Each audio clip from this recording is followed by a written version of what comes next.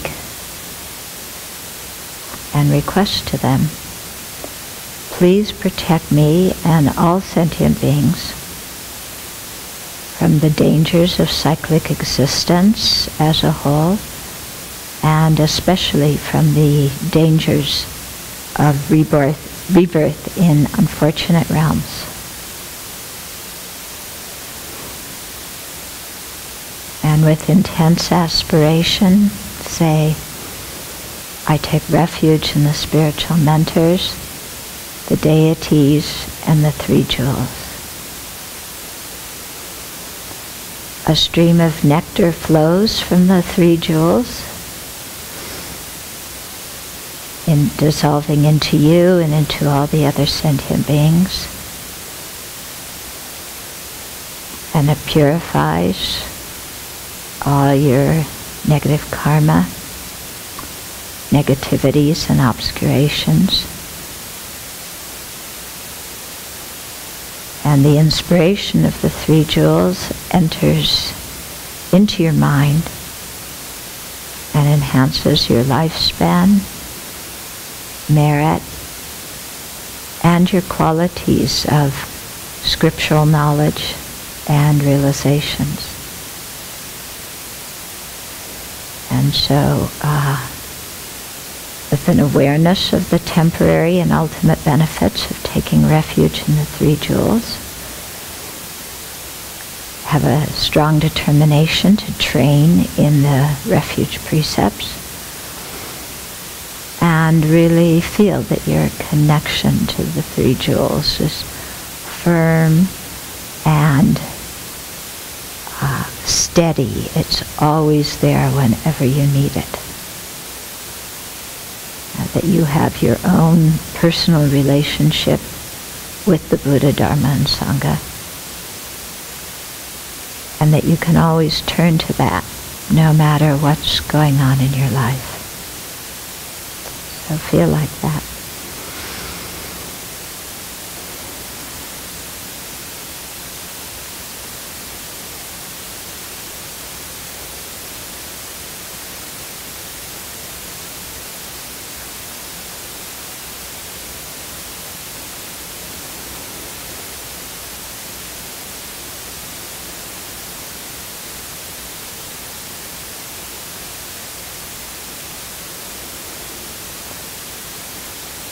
And then let's recall that we're listening and sharing the Dharma this evening so we can become the three jewels ourselves for the benefit of each and every sentient being.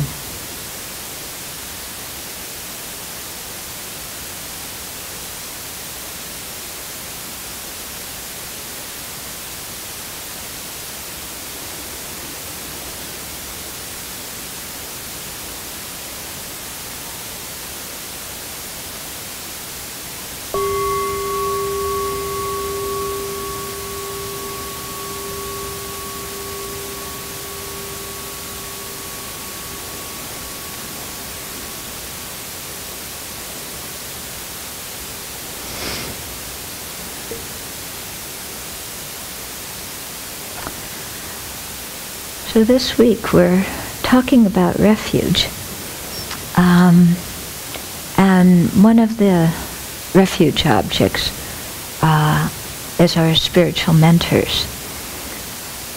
So one of my very precious spiritual mentors, Geshe Lundrup Zopa, entered clear light meditation yesterday.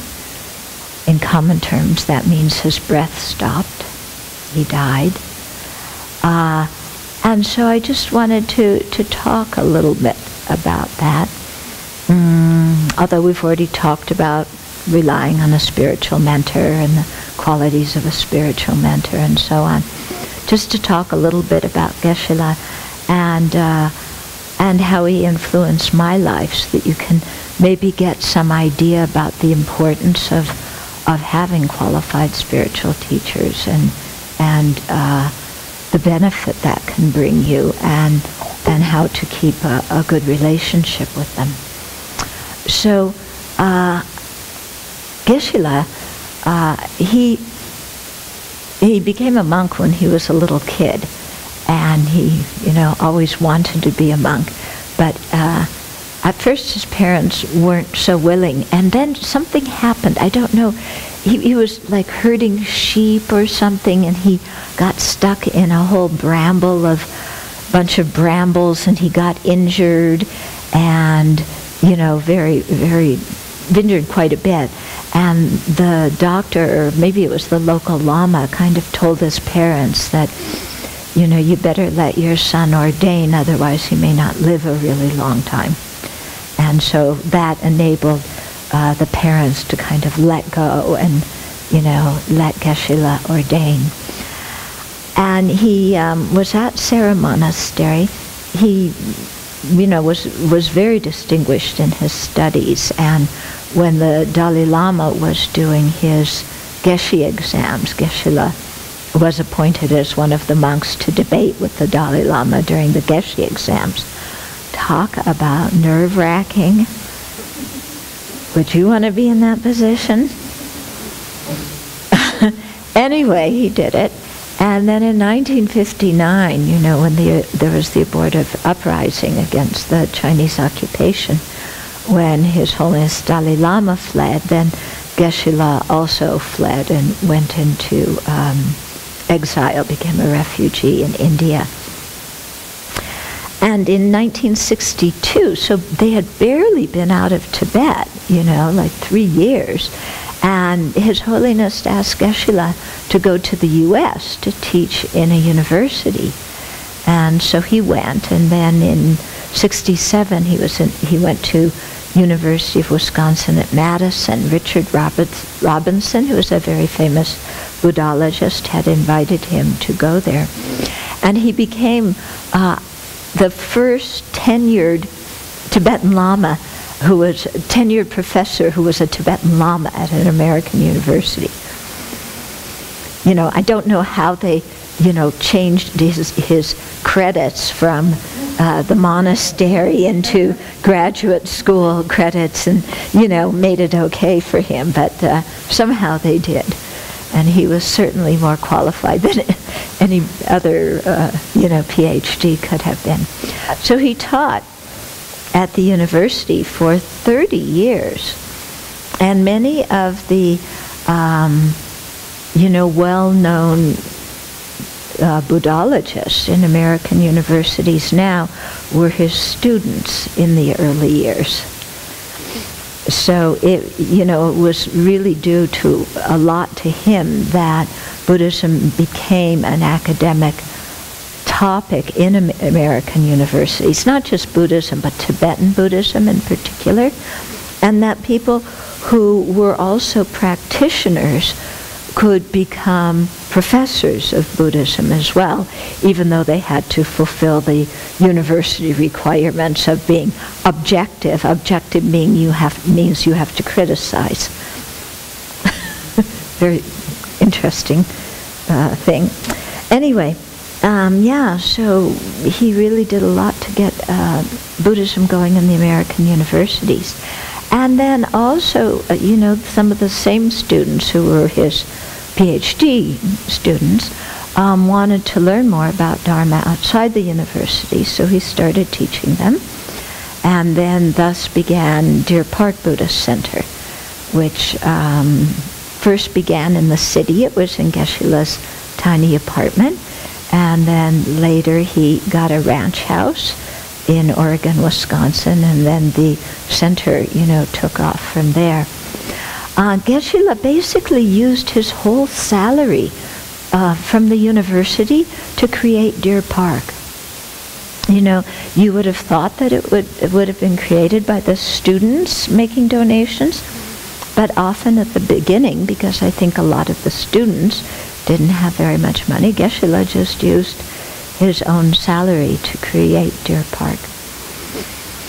I first met Geshe-la in 1977, so he was one of the several teachers that Lama Yeshe Zopa Rinpoche introduced me to.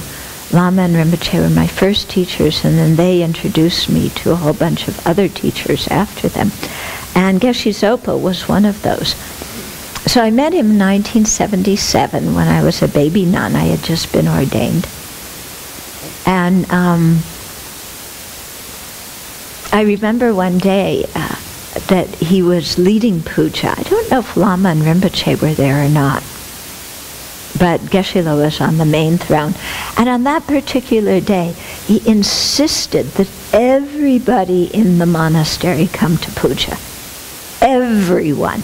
Usually there's some people who don't come. You know, there's people working in the kitchen, there's the people serving tea, there's the people who are doing various chores around who don't come. But that day, he insisted everyone, without exception, needed to be there. So we're doing puja, and then all of a sudden, in the middle of puja, there's this huge boom, explosion, you know, a huge sound. Everybody's like this. And then there's the wafting fragrance of kaka. That's the Tibetan word for shit. Yeah, flowing into the temple. Okay, what in the world is going on here? Well, what in the world was going on was that two monks had not gone to puja, and they had finished building a new toilet block. Okay, and the toilet block had a lot of methane gas and, you know, emitted from it. And the two monks, you know, they didn't know anything about methane gas. They wanted to look underneath and see how everything was looking, if it was all functioning properly. So they lit a match and put the candle there. Boom! The toilet block exploded. Thus the fragrance coming into the meditation hall. And then you saw why Geshe-la had insisted that everyone come to puja. Because if all the little monks, you know, Kampan had, you know, maybe 100 little monks, if they had been in the toilet block at that time, you know, they all would have been killed by this explosion. So that made you kind of think about Geshe-la's abilities. Yeah, kind of interesting. But that wasn't the major thing that gave me faith in Geshe-la. But rather, because he was a Gopan for some time then, and I was doing a Manjushri retreat at that time. With 3 other people.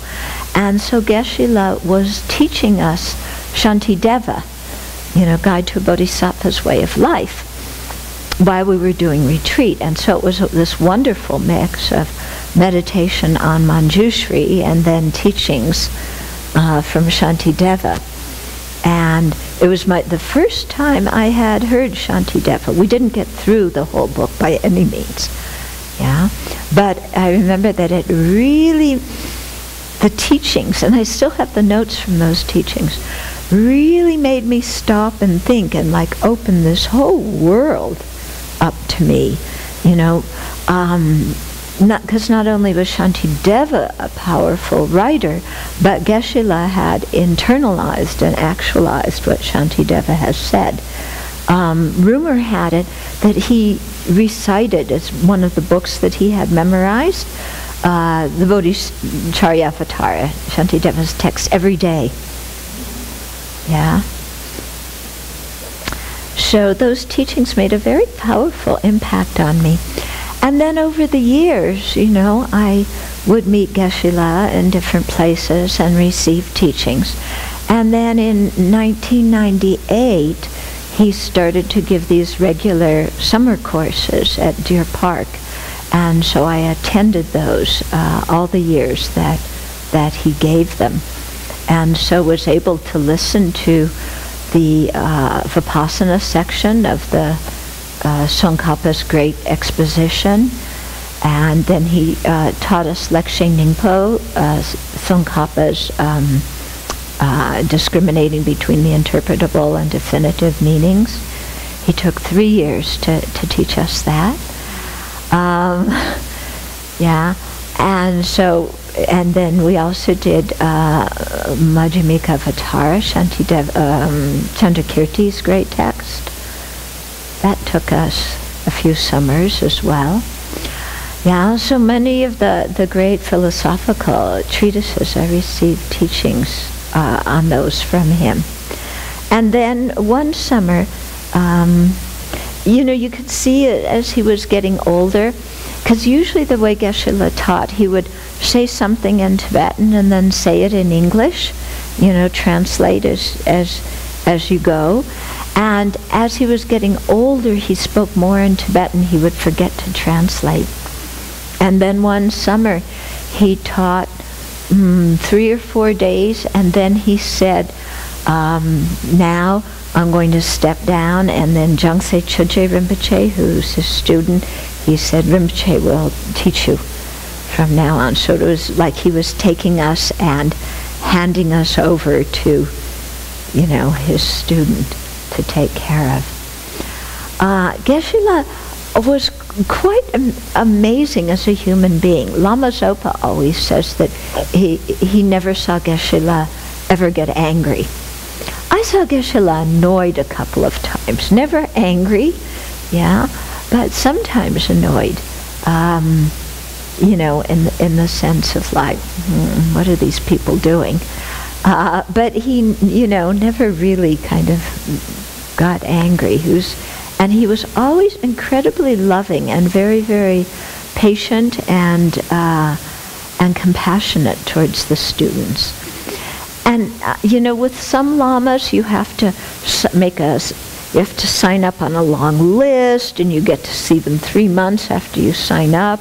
It wasn't like that with Geshe Zopa. When you needed to see him, you could basically just go there and ask, and then, go and ask questions or ask for personal advice or whatever.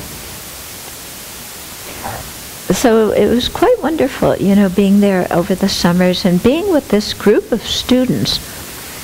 I had thought I was an old student because I met him in 77. But there were many others who were way before me, who had met Geshe-la in the early 70s, when he first came to Madison, and had been studying with him for a really, really long time, and who are still his students today.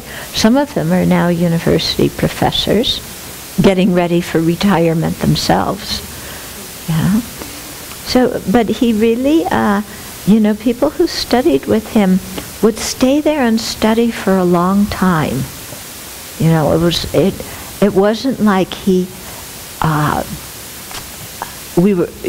anybody was ever satisfied with the Dharma they heard. We always wanted more and more and more.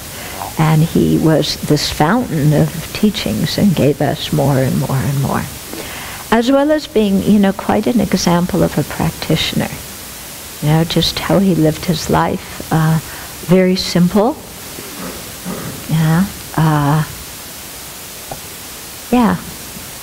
Quite simple, very down to earth. And then he built this huge, enormous temple, which some of you have seen, and which, who knows what that's going to evolve into in the future. Some of us, when he built it, were going, what's this going to be used for? But you never know. So we'll see what happens as time goes on. So I really feel myself incredibly privileged to have been one of Geshe-la's students. Because to find somebody like him who knows the scriptures so well and who embodies them in his actions and in his daily life. It's very difficult to find teachers like that. Yeah, very difficult.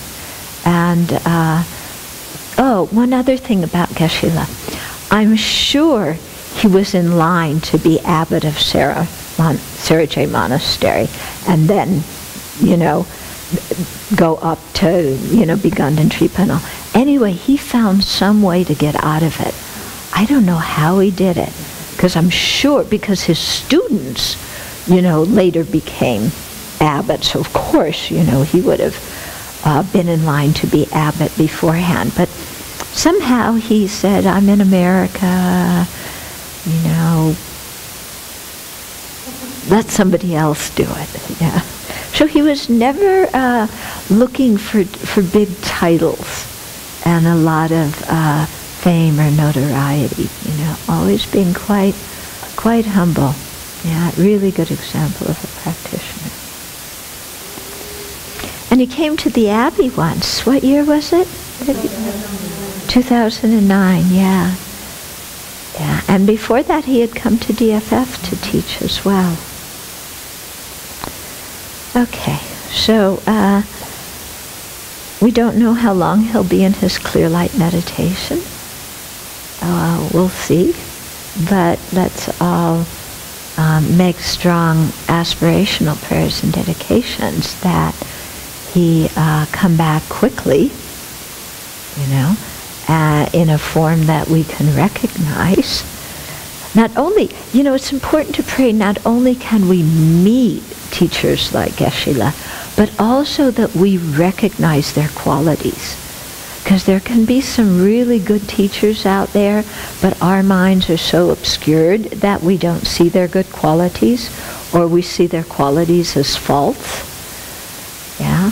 But to really make strong prayers from our side that, not only does Geshe-la come back, quickly, but that we meet him and that we can recognize his qualities and create a good relationship with him, to rely on him as our spiritual mentor in a proper way, like we talked about when we went through that section of the Lam Rim.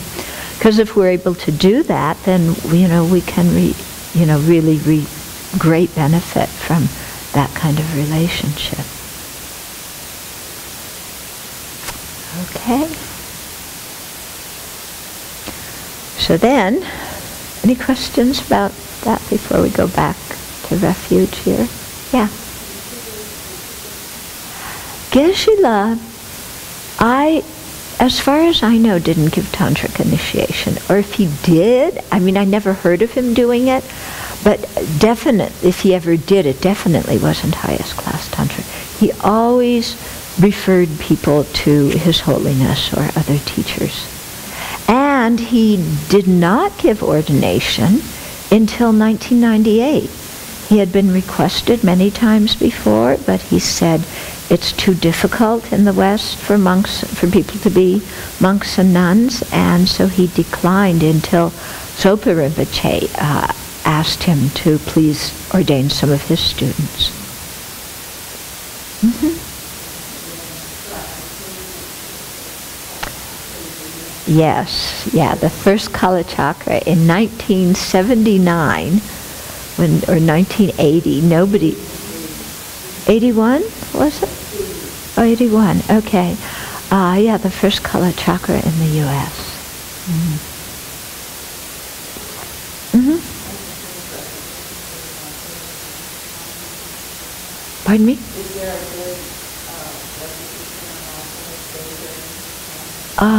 Well, they recommended for us to say for Geshe-la the King of Prayers and Om Mani Padme Hum. Mm-hmm.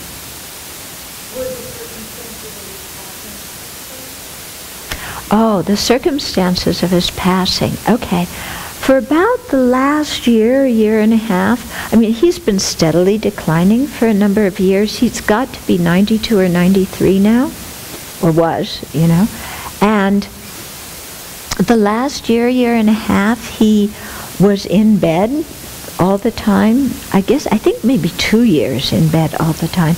And then the last year and a half, he didn't open his eyes. He stopped speaking, and you could tell that Venerable Jigme had seen him in the springtime and said that you could tell he was really meditating most of the time. And so he was just gradually withdrawing, going deeper and deeper, in his meditation. So that when his breath stopped yesterday, it was like, I talked to people there. I talked to one of my friends, one of the nuns there yesterday, and she said it was like he was hardly alive anyway before that. So his breath stopping was like no big thing. Yeah, because his life had been, in such a subtle state before that. She said his complexion was completely radiant. Yeah, because I had commented to her that I had seen photos of when they had done the long life puja, which you the two of you had been at this summer.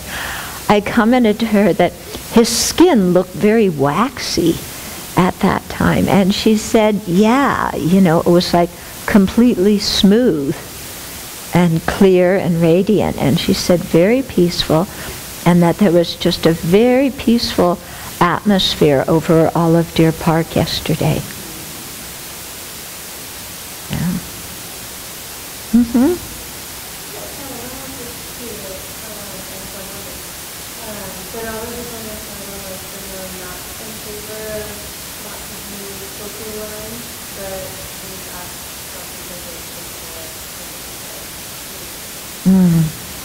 Yeah, so in general, it's true, His Holiness isn't in favor of having a lot of new tulkus. But, if somebody is a great master, and if there's some real purpose for identifying a tulku, then His Holiness will, ask the disciples to do that. It could be also that nowadays everybody wants to find the incarnation of their teacher, so His Holiness has no choice. Yeah? Because what can he say, when somebody comes and, my Geshe died, tell us how to find him. What's he going to say? No? Yeah? People think His Holiness has a lot of space, like he's like the Pope and can do whatever he wants. It's not that way. There's so many cultural currents and different things going on there. His younger brother, Nari Rinpoche, who's also a tulku, is very emphatic that they should just get rid of the tulku system altogether.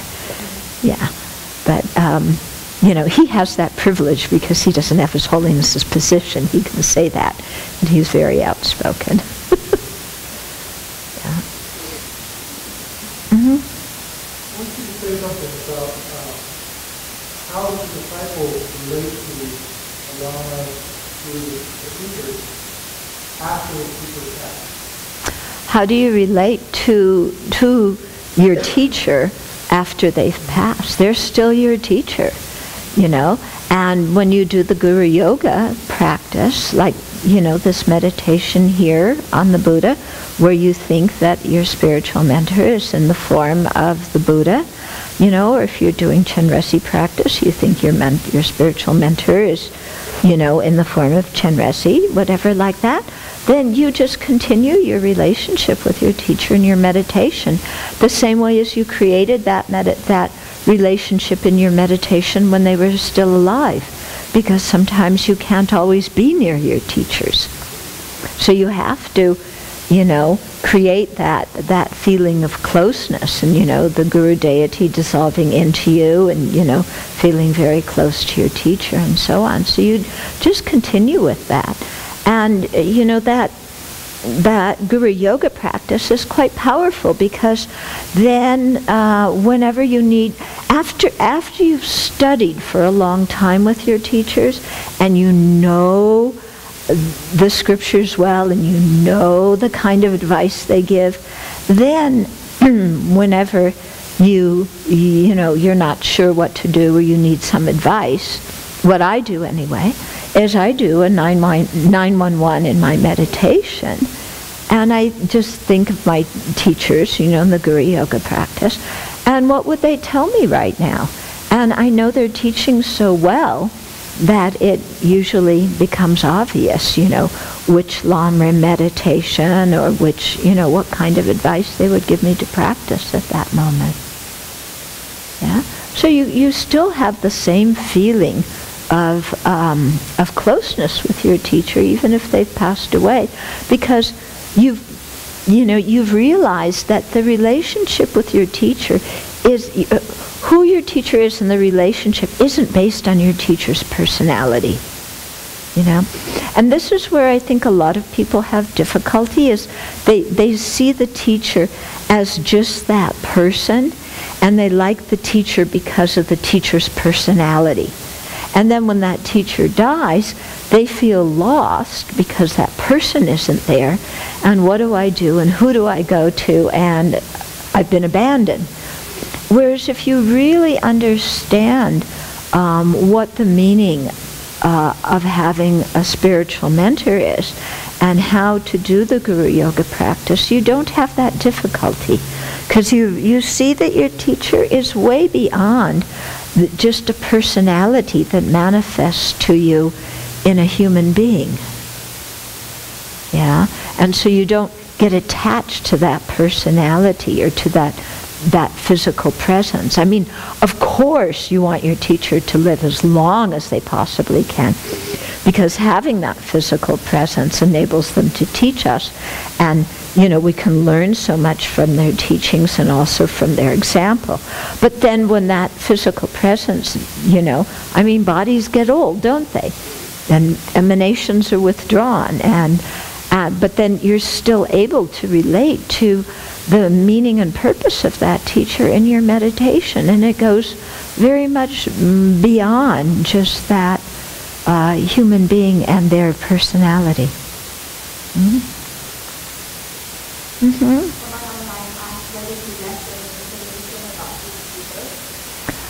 Did he leave any information about his rebirth? I have no idea. Knowing Geshe-la? Probably not. Yeah. Okay, so let's go on to refuge now, which is the topic that we're at in the Lamrim. So last time I talked about the Buddha refuge, remember? We talked about the 4 fearlessnesses and the 10 powers of the Buddha. I wanted just a short little thing on, how we say that the Dharma is the real refuge, because the Dharma is the true paths, those understandings conjoined with the direct realization of emptiness, and true cessations, the abandonment of certain portions of afflictions. And so that Dharma, when we attain it in our mind, the true cessations and true paths, that's the Dharma refuge, the real Dharma refuge, okay? Of course, we start out relying on the Buddha, Dharma, and Sangha external to us. But in terms of our own personal evolution, first our mind stream becomes the Dharma refuge when we directly perceive emptiness and attain true cessations. Then we become the Sangha refuge, somebody who has those realizations. And then later, when our true paths are further developed and our true cessations are of all defilements, then we become the Buddha refuge. So in terms of our own personal development, first there's the Dharma, then there's the Sangha, then there's the Buddha. Okay? In terms of the evolution of the 3 jewels on our planet Earth 2,600 years ago, first there was the Buddha refuge, then he taught the Dharma, and then from there the Sangha was established.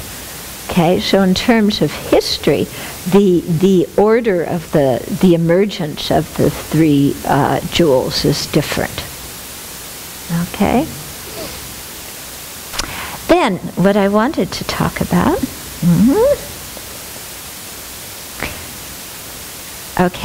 is there's this very beautiful thing in, it's the salutation that was written by Dignaga at the beginning of the Compendium of Reliable Cognition, the Pramana Samuccaya. And so he pays homage to the Buddha. Here's the homage. He says, I bow down to the one who has become reliable, starting out intent on benefiting migrating beings, followed by generating the wisdom that shows the way, then reaching the state of the one gone to bliss, and finally emerging as the protector. Okay, so that has some words inserted into it. So what he's saying here is he's showing how the Buddha is a reliable being. Okay? And so it's showing that, a Buddha also is a dependent arising. Yeah, Buddha is not some kind of absolute anything, but a dependent arising. And that the evolution of somebody being a Buddha and being a reliable source of refuge, comes in a gradual step-by-step way, of one quality leading to another quality. Okay? So, so there's 4 reasons in this quote, that are set out for why the Buddha is a reliable refuge. And each of these reasons illustrates an aspect of the Buddha's qualities, okay? So, the quote starts, I bow to the one who has become reliable, okay? And then the first one is starting out intent on benefiting migrating beings, okay? So, that's the first thing. Because the Buddha starts out intent on benefiting migrating beings, that's the first quality. Then second, he then gives rise to the wisdom that shows the path. Okay? And then third, that leads him to the state of the one gone to bliss, or the Sugata. And because of that, fourth, thus he emerges as the protector. Okay? So each attribute builds on the previous one, culminating in the Buddha becoming a reliable refuge, a reliable spiritual guide for those seeking not only the temporary happiness in samsara, but also the definitive goodness of liberation and awakening. So let's look at those 4 qualities, that lead up to the 5th one, which is becoming a reliable refuge, okay? So the first thing, the Buddha was intent on benefiting migrating beings.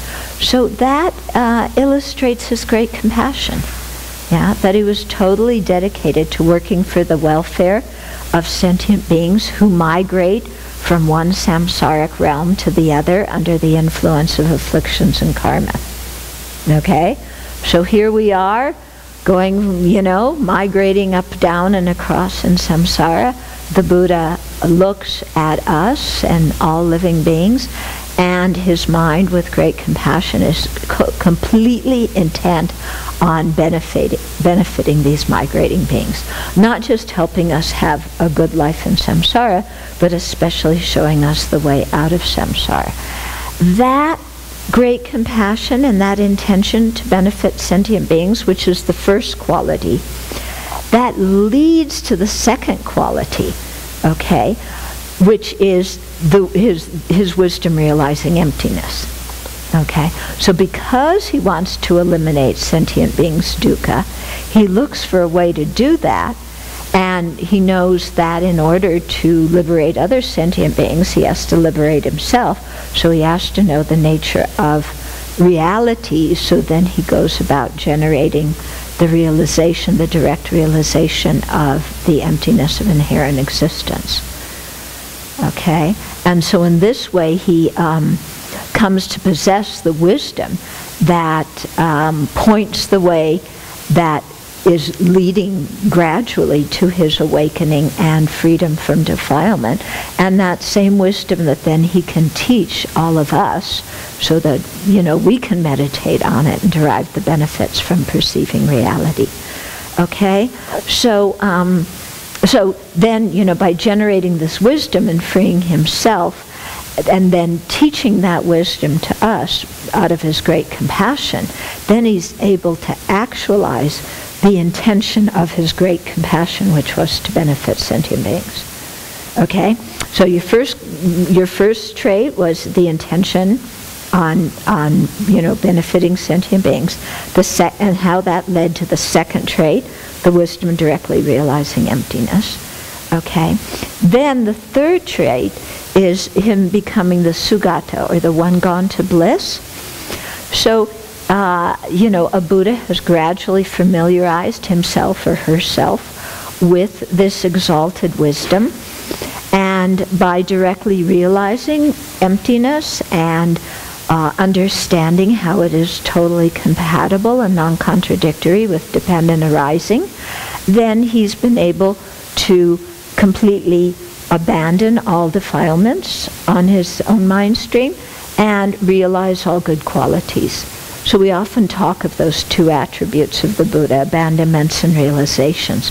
So that wisdom realizing emptiness that was gained by having the bodhicitta and being intent on benefiting others enables him to become a Sugata, one who has gone to bliss, or also it means one who has well understood, the one who has gone to the ultimate peace of non-abiding nirvana.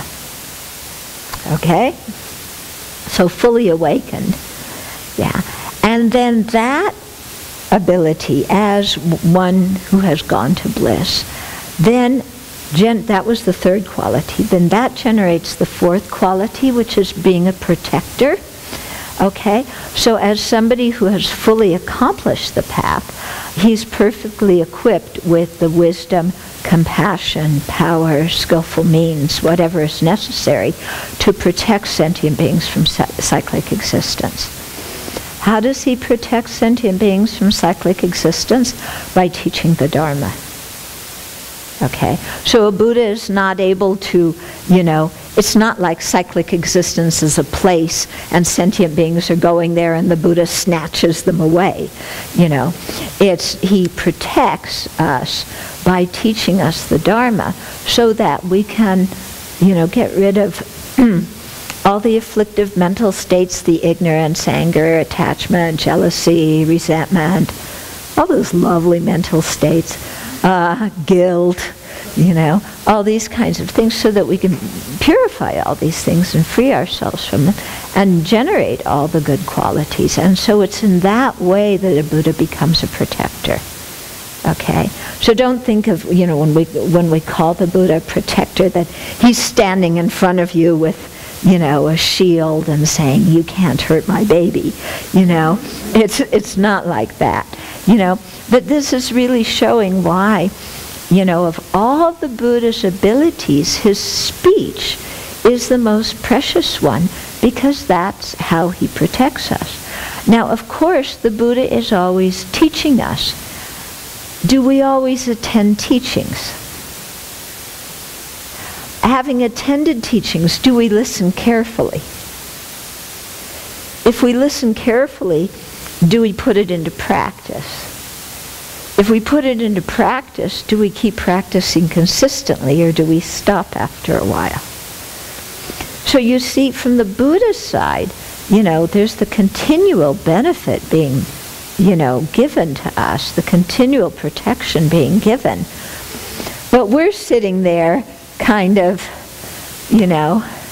going, well, yes, but that's good, but, I need to do something else, and I'm tired today, and, there's this really good movie on TV, and, my life is just too busy. can you simplify the Dharma so that, I don't have so many things to realize? Can you give some kind of condensed version, shortcut to realizations? Yeah, the Reader's Digest version. Yeah. That's right. You see books out, some new Dharma books, what is it? Enlightenment for Busy People. Something, titles like that. They asked me to write endorsements to those books. I didn't even read the book, but because of the title, I didn't, Yes, it's those kind of titles are very cute and clever and will attract people, but they also give the wrong conception. Yeah. So, the Buddha didn't promise the shortcut version. And even though this text is called the Easy Path, okay? But actually, Easy Path compared, it's called the Easy Path because, Atisha and then J. Rinpoche and then our author here has condensed everything and made it in an order so it's easy to understand. Rather than us getting all these teachings and not knowing how they fit together, what to practice first, what to practice next. They made it a nice, neat order, Those of us who like order, 1, 2, 3, 4, then this is the text for us. So it's in that way, it's the easy path, okay? So, so the Buddha, protects us by teaching us the Four Noble Truths and the method to actualize non-abiding nirvana. And he teaches this from his own experience and insight. And it's in this way that he's become the protector. And because he has progressed by means of attaining these four qualities, being intent on working for the benefit of migrating beings, realizing, having the wisdom, realizing emptiness directly, being the one gone to bliss, and being the protector, because of having those qualities, thus a Buddha is a reliable being. Yeah, we can trust the Buddha. He is a valid spiritual guide that is not going to deceive us.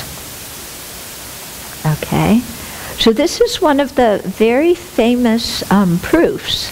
Dharmakirti goes into it in great detail in Pramanavartaka, his text, where he expands on Dinaga's homage and explains all this and gives all the reasoning and sets it out very nicely. Yeah. So I remember when I first heard this teaching, it was Geshe Nawandarge who had given it, and I went, wow, just like, wow, this is why you can trust the Buddha. This is why the Buddha is a reliable object of refuge. Yeah, and so you contemplate those qualities, and then you really see how one links to the other, and how especially because the initial motivation was the intention to benefit sentient beings, and that led to the perception of reality, then you can see, based on those two things, why the Buddha is not going to be mistaken, or why he's not going to intentionally lie or deceive, because that's just not in who the Buddha is. Okay? So very, very good to spend some time reflecting on these four, how they link together, and how they lead to the Buddha being a reliable person. Okay. Then, let me find the other thing. Is it here? No. Where is it?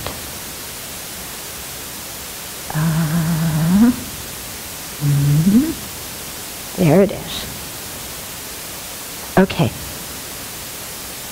So I'm going to talk a little bit more about the three jewels, and again using as a foundation the book, which will be out in late October, early November, called Buddhism, One Teacher, Many Traditions.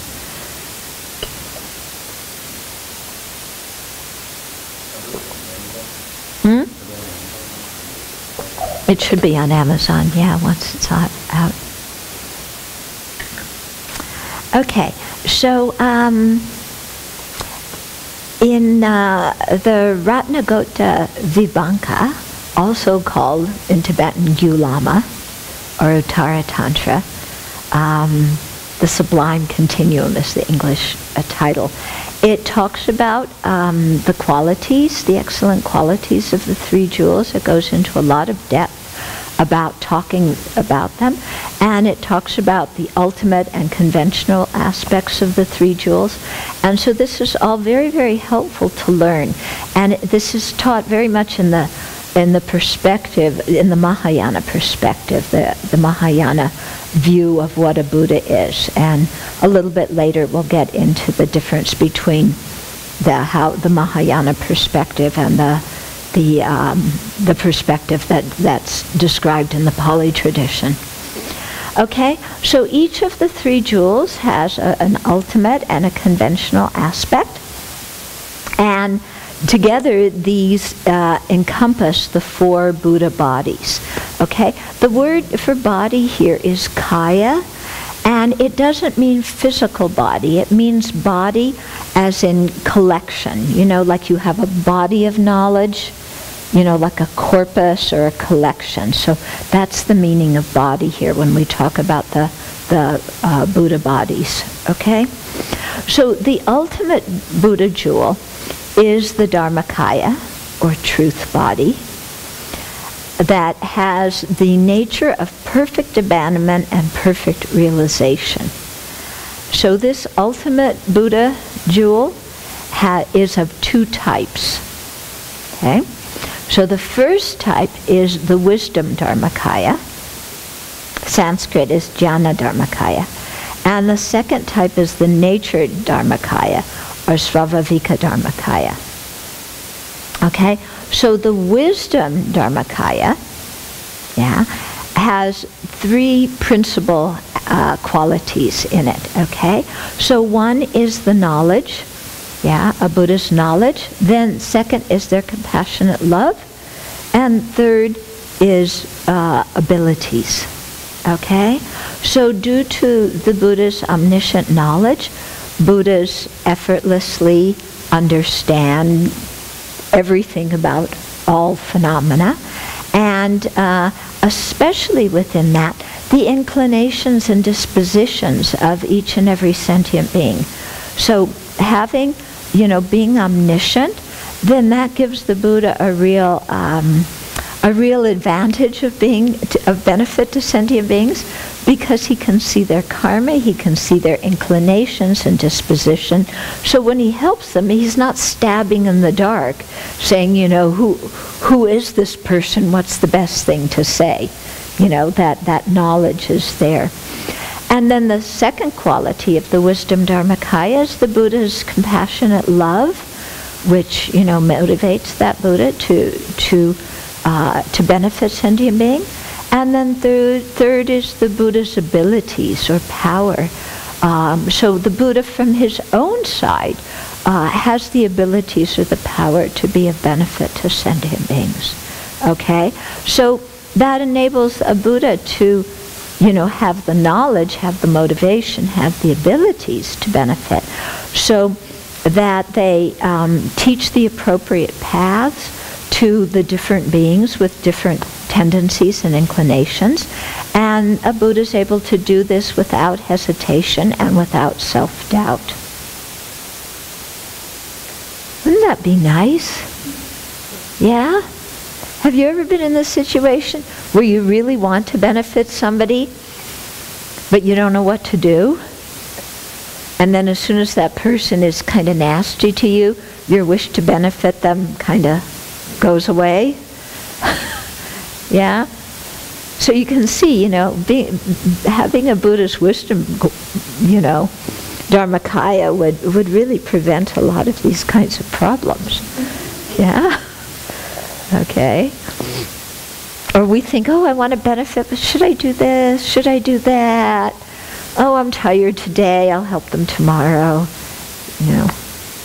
Okay. Then the Nature Dharmakaya. This is the second part of the ultimate Buddha jewel. So this is the unconditioned aspect of a Buddha, and it's free from inherent existing arising and disintegration. It's actually free from arising and disintegration, period. Okay? So this Nature Dharmakaya also has two types. So the first type is the natural stainless purity of a Buddha's mind. So this refers to the emptiness of inherent existence of a Buddha's mind. You know? A Buddha's mind, you know, what is the mode of existence? It's empty of inherent existence. A second part of the Nature Dharmakaya, okay, is the purity from adventitious defilements. So the first one is the natural stainless purity. That's just the nature of the Buddha's mind. It's empty of inherent existence. This one refers to a Buddha's true cessation that is free of the afflictive obscurations, you know, the afflictive obscurations that keep us in samsara, and also free of the cognitive obscuration that hinder us being omniscient and having knowledge of all phenomena. Okay? And so this purity of the adventitious defilements is the emptiness of a Buddha's mind that has eliminated every single thing that could be, every single defilement or obscuration that could possibly be eliminated. Okay? So this one's called the purity from adventitious defilements, because prior to becoming a Buddha, that continuity of consciousness was the mind stream of a sentient being, and that sentient being had the adventitious defilements, because they were a sentient being like us, full of all the junk that's in our mind. Okay? Yeah. But then when you realize emptiness and attain these true cessations, then all those afflictions and all those obscurations and stains are eliminated. Yeah. And so what you have remaining basically is just the emptiness of the mind of a Buddha that is completely free of all obscurations. So the purity from adventitious defilements, the adventitious defilements are all those obscurations that have now been eliminated, and you know, that's the nature of the mind, the purity from those adventitious defilements. Okay? So those are the two aspects of the Nature Dharmakaya. Okay? So that's talking about the ultimate Buddha jewel.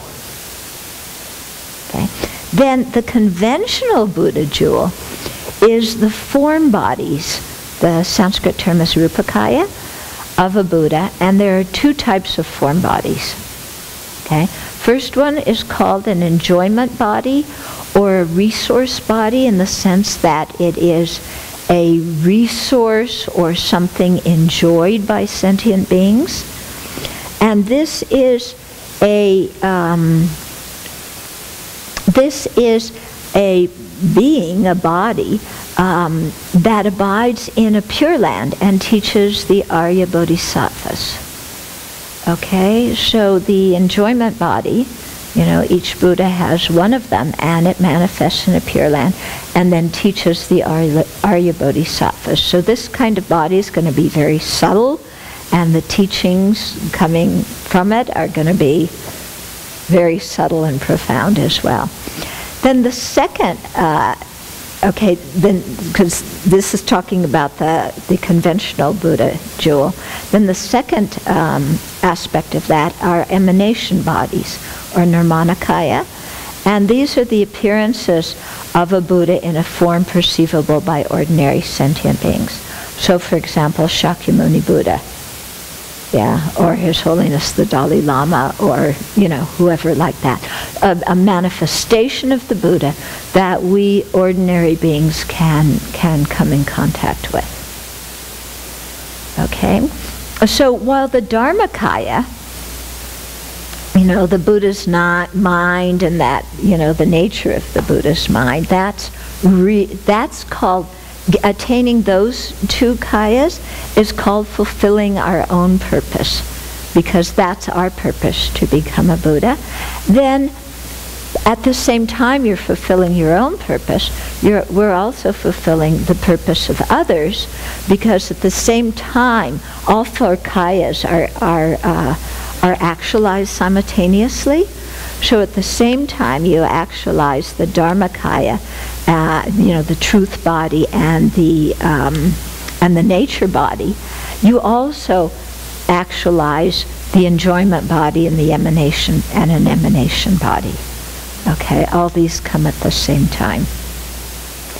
Okay, so when we contemplate these four bodies of the Buddha as described in the ultimate and conventional Buddha jewel, it gives us a much deeper understanding of Shakyamuni Buddha and who he was and what he was about. Okay, so the Buddha's physical appearance as a human being, as Prince Siddhartha, as Gautama Buddha, is an emanation body. So that is a form that he assumed in accordance with the spiritual dispositions and needs of us ordinary beings. Okay, and that emanation body derives from a subtler body, which is the enjoyment body. In the Pure Lands. Enjoyment body, the Sanskrit term is Sambhogakaya. So, and that enjoyment body, which is very, very subtle, emerges from the omniscient mind of the Buddha, the Wisdom Dharmakaya. And the Wisdom Dharmakaya exists within the underlying nature of reality, which is the Buddha's Nature Dharmakaya, or nature truth body. Okay? So, spend some time reflecting on that, and that will give you a much better idea of what the Buddha is and what the four kayas are and how they all function together. Okay? Yeah. The form body is Rupakaya. One type of form body is the Sambhogakaya, or the enjoyment body. The other type is the Nirmanakaya, or emanation body. Okay? Now, yeah. Mm-hmm. Natural state of security,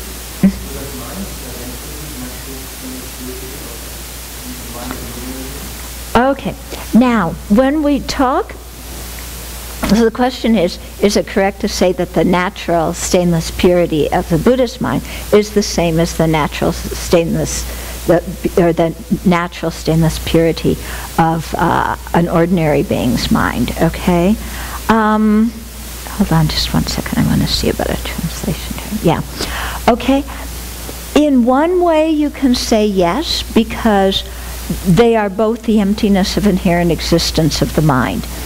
In another way, one is the emptiness of inherent existence of an enlightened being's mind, one is the emptiness of inherent existence of a sentient being's mind. Okay? So, although they're actually the same, because the mind is different, you can apply different terms to differentiate those. But in terms of being empty, yes, definitely. And so when we talk about the Buddha nature, this natural stainless purity of a sentient being's mind is the Buddha nature, because the mind is empty of inherent existence. Therefore, all the obscurations can be eliminated from it. And so that's why it is the Buddha nature that then becomes this, the nature body of a Buddha. Okay? So that's one of the links showing Buddha nature. Yeah. Okay. Maybe we should pause here. Are there other questions?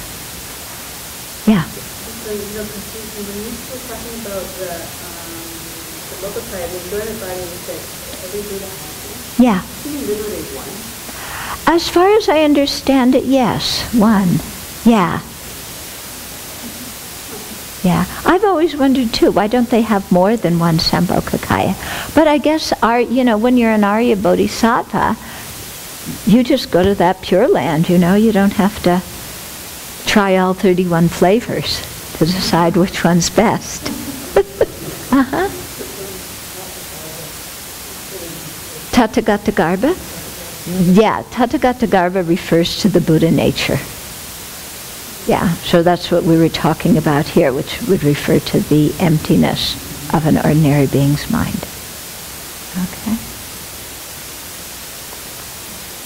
Any other questions? When you talk about the Nature Dharmakaya, could you explain a bit more about the unconditioned aspect of a Buddha state of arising and specifically? Okay, so since would I talk more about the Nature Dharmakaya being the let's read the words here.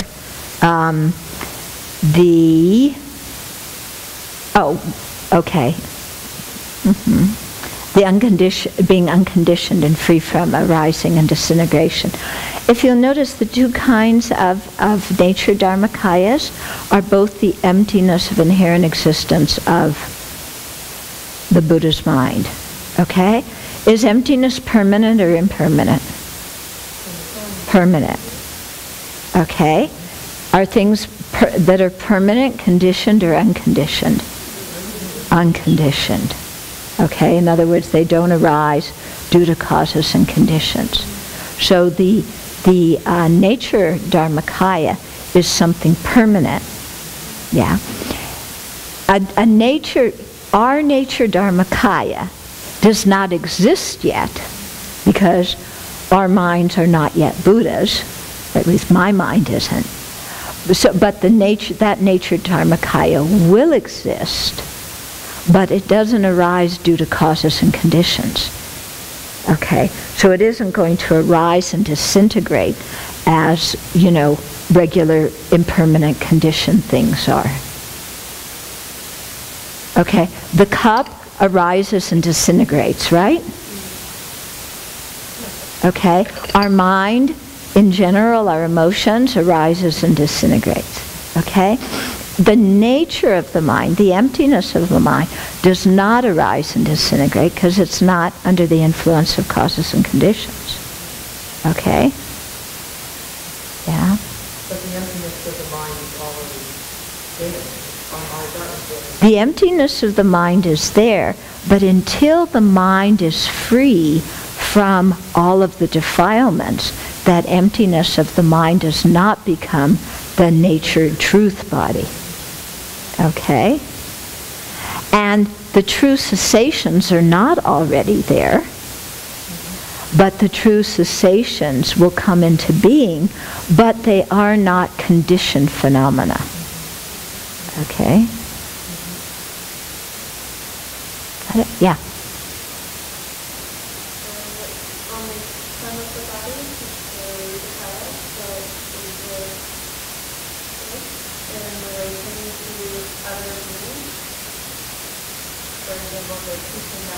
Uh-huh. Yeah. Oh yeah. Yeah. So so the question is, what about the form bodies of the Buddha? Are they produced by causes and conditions? Yeah, and because they're relating to sentient beings and they appear, and like the emanation bodies appear and disappear. Yes, those are definitely under the influence of causes and conditions. Yeah, I mean Buddha Shakyamuni. Yeah, everything was changing. Yeah, so. Okay, so actually the what they call the form bodies both the enjoyment bodies and the emanation bodies, both of those are persons. Yeah, the Dharmakaya is not considered a person, but the two form bodies are, because they manifest as, as a person that relates to sentient beings. And that's because we don't have, as ordinary beings, we don't have the ability to tap into the Buddha's Dharmakaya mind. It's completely formless and we don't have the abilities to tap into that and to communicate with it directly. So a Buddha, out of compassion for us, manifests in these different form bodies in order to teach us. So teaching the Arya Bodhisattvas through the enjoyment body, teaching ordinary beings through the emanation bodies. Okay? Yeah.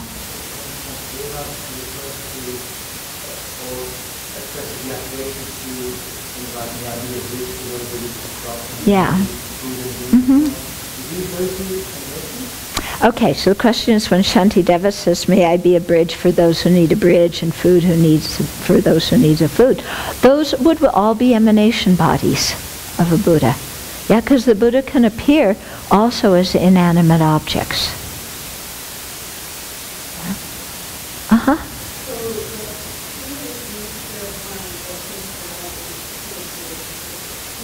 Mm-hmm. To being, yes. Okay. It means, so there's a difference between coming into being and arising due to causes and conditions. Okay. Let's give a different example. Before the clock existed, did the emptiness of the clock exist? No. You can't have the emptiness of the clock without having the clock, which is the basis of that emptiness. So when the clock arises due to causes and conditions, the mode of being of the clock is that it's empty of inherent existence.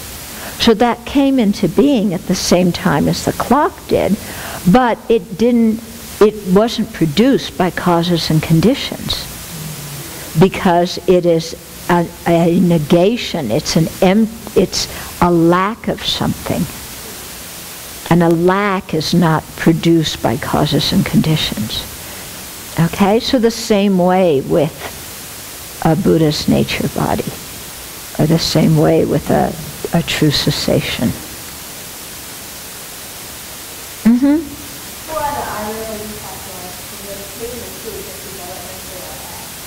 Okay, so who are the Arya Bodhisattvas and what stage of development are they at? When we talk about the Mahayana path, there's 5 paths, okay? The path of accumulation, and the demarcation of that is when you have spontaneous bodhicitta. So most of us haven't even started that one yet. Then there's the path of preparation.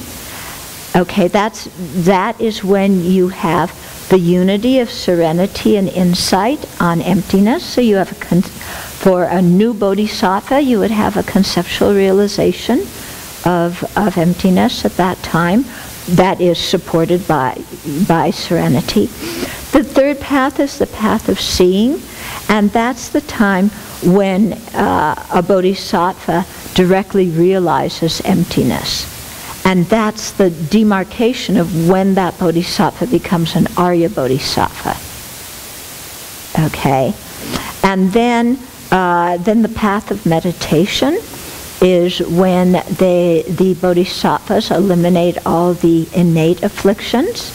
And then the 5th path, the path of no more learning, is when all of the obscurations, afflictive obscurations and cognitive obscurations have been forever eliminated. Okay? And that's when you're a Buddha. Okay?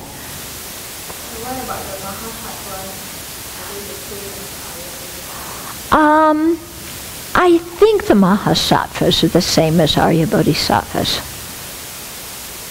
It would make sense to me. A great being would have had to realize emptiness directly. I would think. During the time of Buddha, when the disciples of Sravasti have long practice in teacher and Oh, yeah. Yeah. So at the time of the Buddha, wouldn't those disciples have had to have strong aspiration to meet somebody with the qualities of a Buddha? Yes, very definitely. So in their previous lives, remember, samsara is beginningless. They generated those kind of aspirations. And so, like even now, we all generate aspirations to be disciples of Maitreya Buddha. Yeah, and of the future Buddhas. So, you make those kind of dedication prayers and aspirations, and then create a lot of merit, and then it could ripen in that way.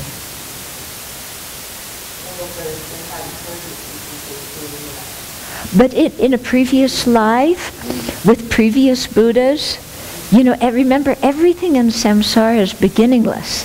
So the Buddha isn't the first Buddha, yeah? Sakyamuni Buddha isn't the first Buddha. This lifetime wasn't the first lifetime that these people met the Dharma. There's have to have a lot of seeds and virtues planted in previous lifetimes.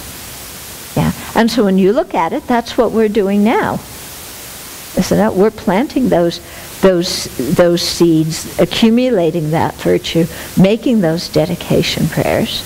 And then that will kind of ripen in the future when we get to be the students of a Dharmakaya Buddha.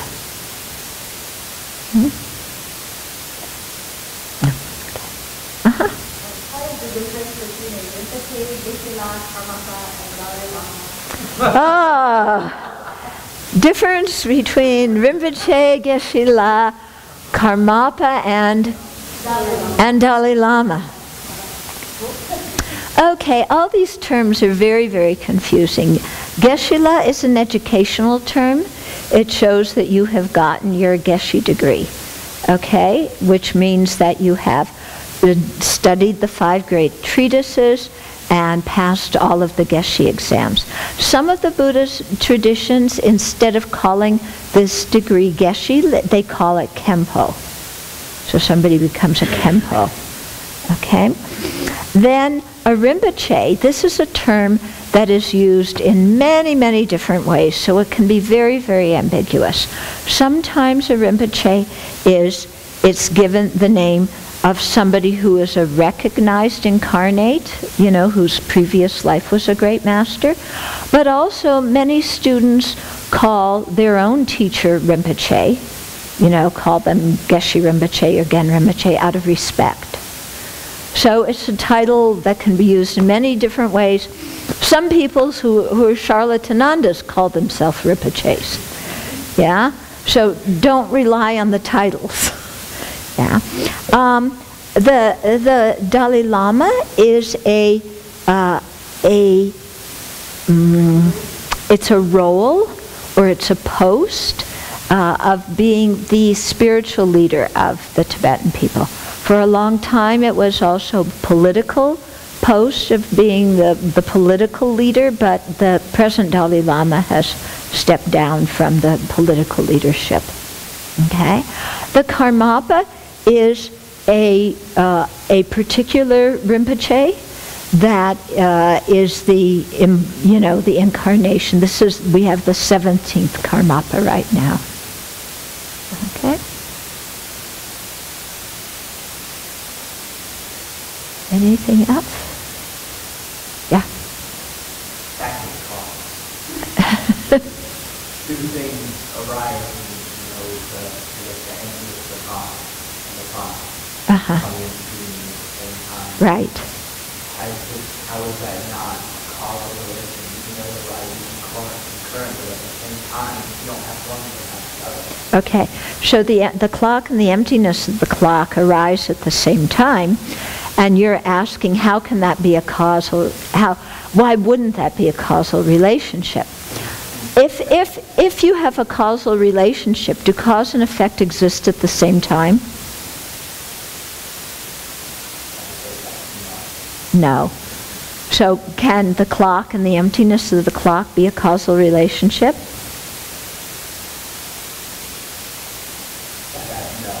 No.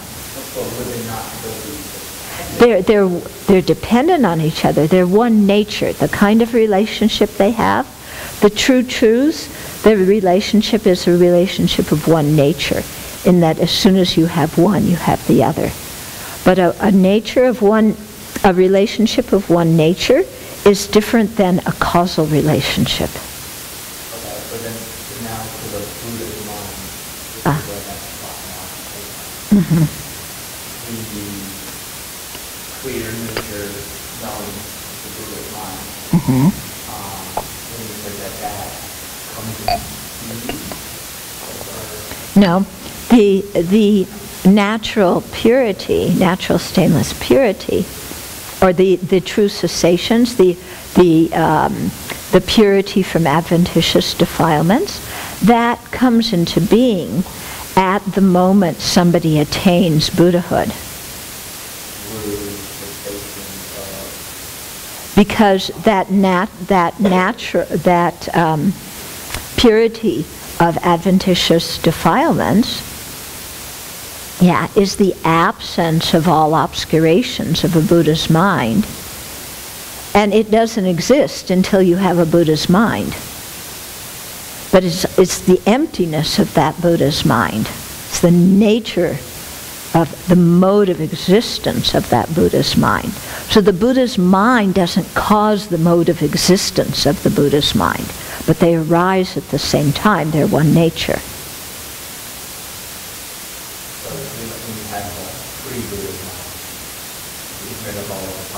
Okay, so when you have the Vajra, the Vajra Samadhi, which is the last, kind of samadhi that you're in before you attain the path of no more seeing, that Vajra-like samadhi is the cause for the first moment of a Buddha's mind. Okay? And when you get that first moment of the Buddha's mind, you have the nature, the mode of existence of that mind, which is both the natural stainless purity and the purity of adventitious defilements. Okay?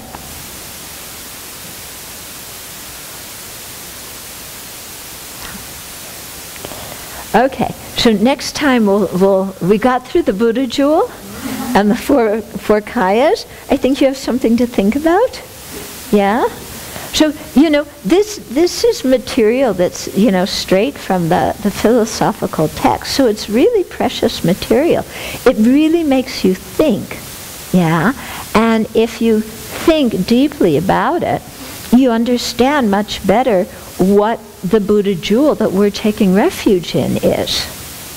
Yeah? And then when you say, I take refuge in the Buddha, it isn't just some kind of fuzzy thing. You have the visualization of Shakyamuni in front of you, but you're not thinking, I just take refuge in that person who existed, who lived 2,600 years ago.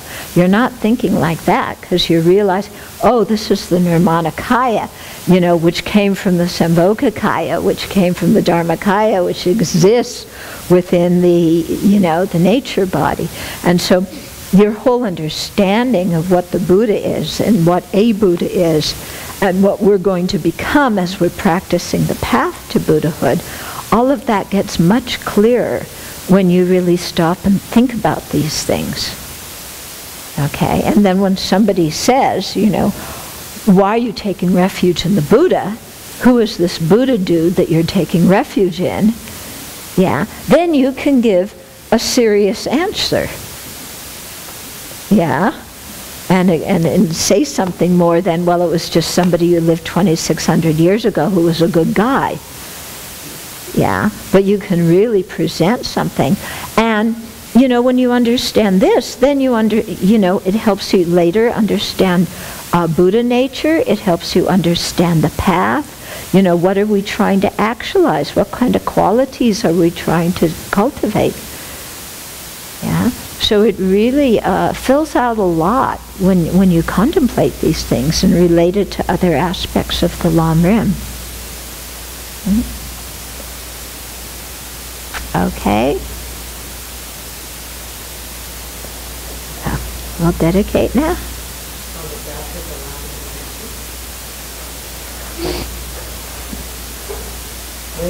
Spiritual teachers who lead me on the sacred path, and all spiritual friends who practice it, have long life. May I pacify completely all outer and inner hindrances.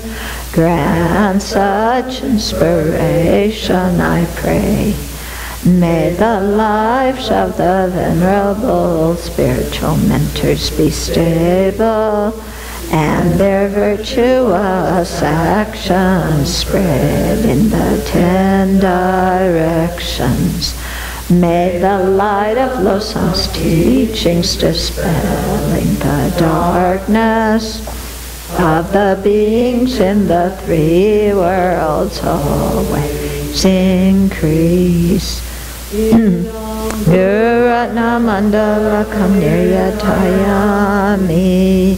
Due to this merit, may we soon attain the awakened state of Guru Buddha, that we may be able to liberate all sentient beings from their suffering. May the precious Bodhi mind not yet born arise and grow. May that born have no decline, but increase forevermore. In the snowy mountain pure land, you're the source of good and happiness.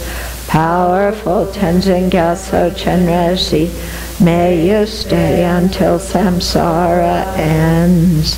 May the deeds of explaining and practicing the Dharma, done by groups supporting the teachings and their holders, who spread the view of dependent arising and non-violent actions in the 10 directions, and especially at Sravasti Abbey in the West flourish.